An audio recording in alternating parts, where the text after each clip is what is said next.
देश की राजधानी दिल्ली से महज 40 किलोमीटर दूर गुरुग्राम के पास इलाके सुशांत लोक का वो घर, जहां सुबह की रोशनी भी किसी अंधेरे साए सी पसरी थी।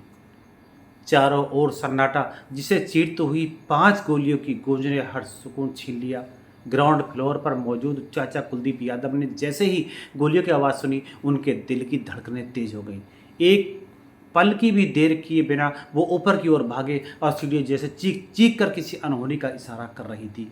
और फिर सामने जो मंजर था, उसने उनकी रूह तक को कपा दिया। नमस्कार, आप देख रहे हैं समर रेड्डी और मैं हूँ आपके साथ अमन सिद्धू।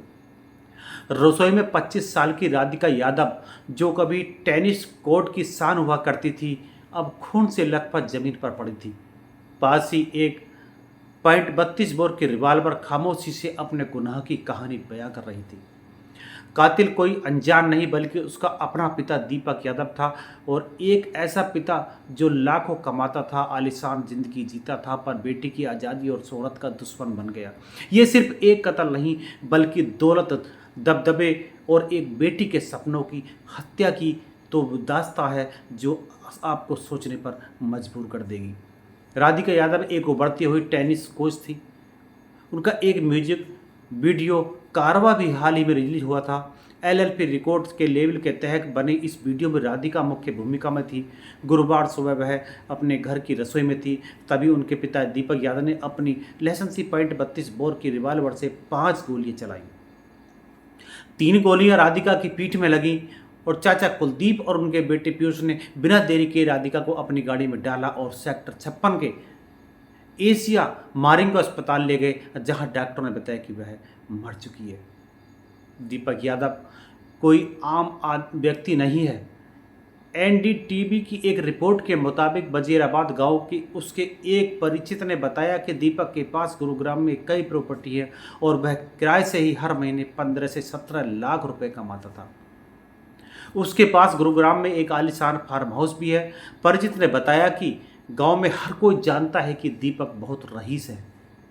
ऐसे में लोग हैरान हैं कि इतना रईस और प्रभावशाली इंसान अपनी ही बेटी की जान कैसे ले सकता है।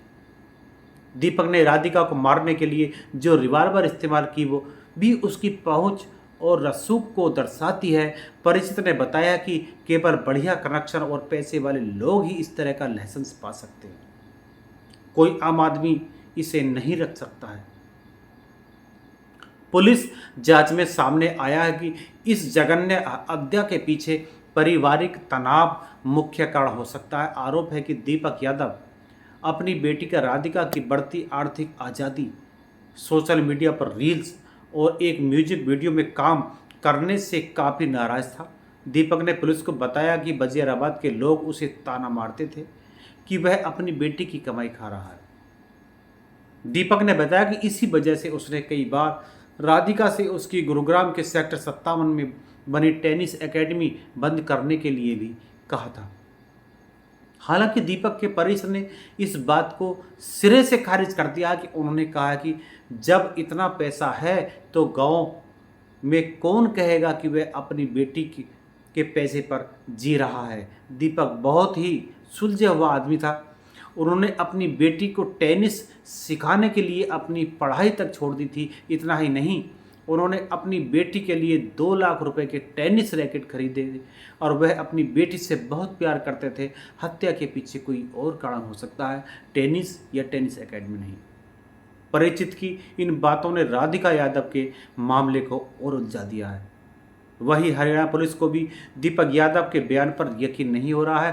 राधिका यादव की हत्या की एफआईआर दर्ज होने के एक दिन बाद दीपक यादव ने अपने शुरुआती बयान में दावा किया कि उसे बेटी को इसलिए मारना पड़ा क्योंकि गिरण कह कर ताने मारते थे कि वह अपनी बेटी की कमाई पर जी रहा है, यानी कि अपनी बेटी की कमाई खा रहा है।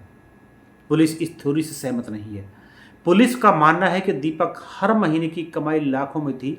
ऐसे में कोई भला उसे क्यों ताने मारेगा। साथ ही पुलिस को यह भी पता चला है कि दीपक छोटी मोटी बातों पर गुस्सा हो जाता था।